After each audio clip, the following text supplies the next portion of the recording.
I've seen a lot of change, been through a lot of pain. Some things are not the same as they were a year ago, but all will be okay. I move on each and every day. The past is where it stays. 오늘의 여행은 대한문에서 시작하려 한다.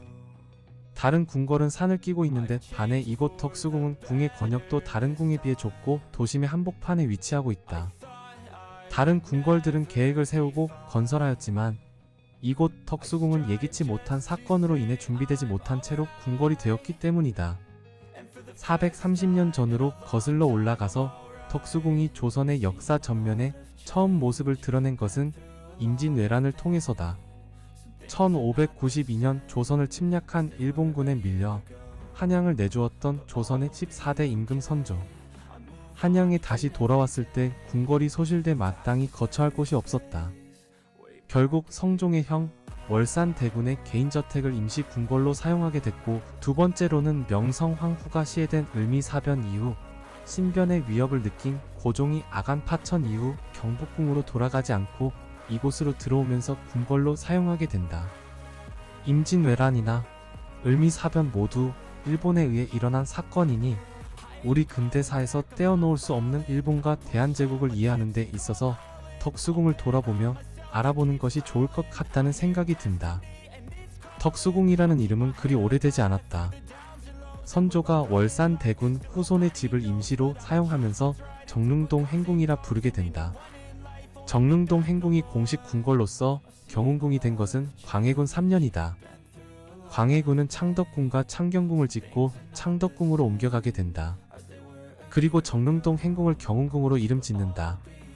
하지만 얼마 지나지 않아서 광해군은 인조 반정으로 왕위에서 물러나게 되고 새롭게 인조 임금이 즉위를 하지만 경운궁에서 즉위를 하였던 인조도 창덕궁으로 옮겨가게 된다.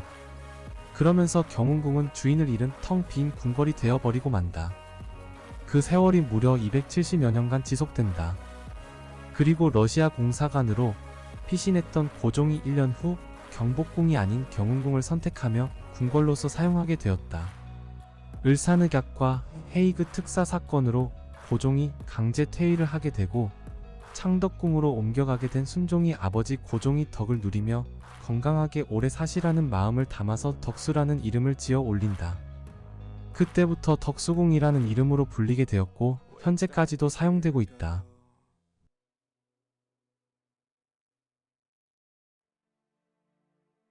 자동차로 가득 찬 도로 너머로 서울시청 청사가 보이고 아주 복잡해 보인다. 이 복잡한 도심에서 뒤를 돌아보면 덕수궁으로 들어가는 대한문이 있다. 덕수궁의 정문인 대한문. 다른 궁궐의 정문은 2층인데 그것과는 달리 이 대한문은 단층이다.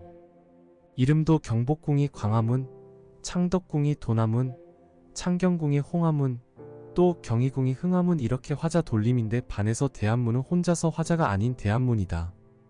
이는 대한문이 원래 정문이 아니었기 때문이다.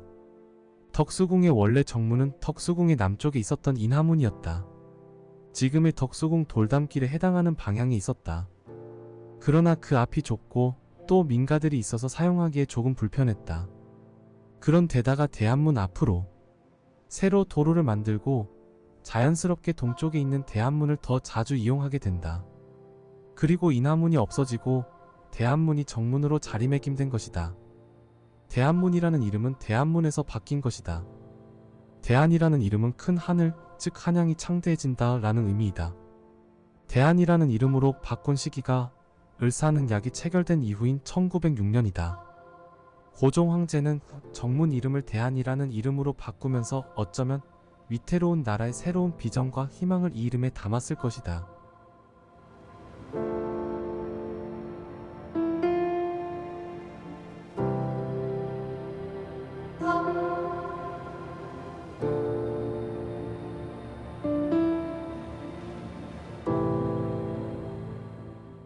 대한문은 덕수궁 담장 안쪽으로 살짝 들어가서 있다. 지금의 이 자리는 원래 대한문이 자리한 위치가 아니다. 도로 한복판에 섬처럼 서 있었던 대한문이 지금의 자리로 옮겨진 것은 1970년대이다.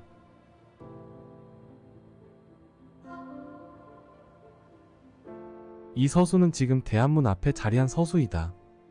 두 마리의 서수는 원래는 계단 소맷돌로 사용된 서수이다. 대한문 앞에도 옛날에는 월대가 있었다. 그런데 대한문이 뒤로 물러나면서 월대는 땅 속에 묻히게 된다. 그러나 1996년에서 아스팔트를 걷어내고 발굴해냈다. 지난 2020년 월대 앞에 율곡로의 지반을 깎아 현재 위용을 되찾았다. 조선 후기 만들어진 원형에 가장 가깝다는 평가다. 덕수궁의 대한문 월대는 올해 8월 새로 만들어 설치됐다. 다만 현재 대한문의 위치가 원래 장소가 아닌 점을 감안해 월대도 복원이 아닌 재현이라는 표현이 사용된다. 그리고 소맷돌인 서수도 제자리에 재현이 되었다.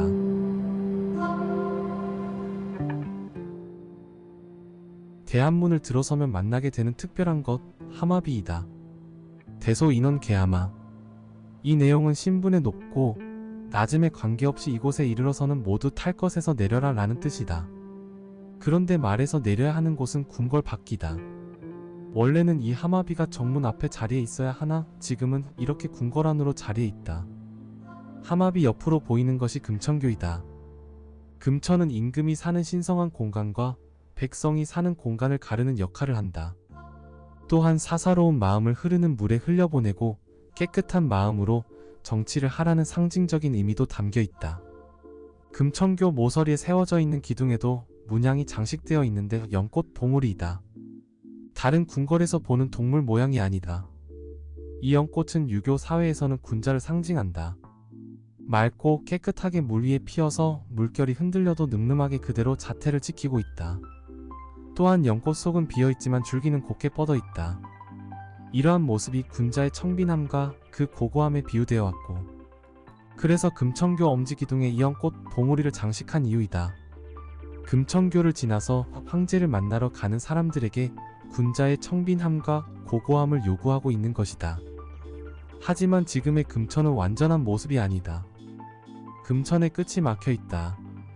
제대로 복원이 되지 못한 탓이다.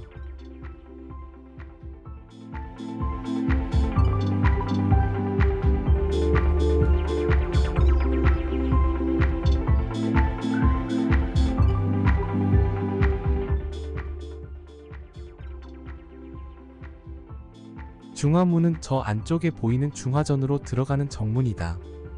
이 중화문이 있는 맞은편 어디쯤 덕수궁의 원래 정문이었던 인하문이 있었을 것으로 추정하고 있다. 러시아 공사관에 머물던 고종이 덕수궁으로 돌아오실 때 당시 정문이었던 인하문을 통해서 들어왔다. 중화문으로 오르는 계단 사이에 답도가 있다. 이 중화문 앞에 답도에는 어떤 문양이 새겨져 있을까?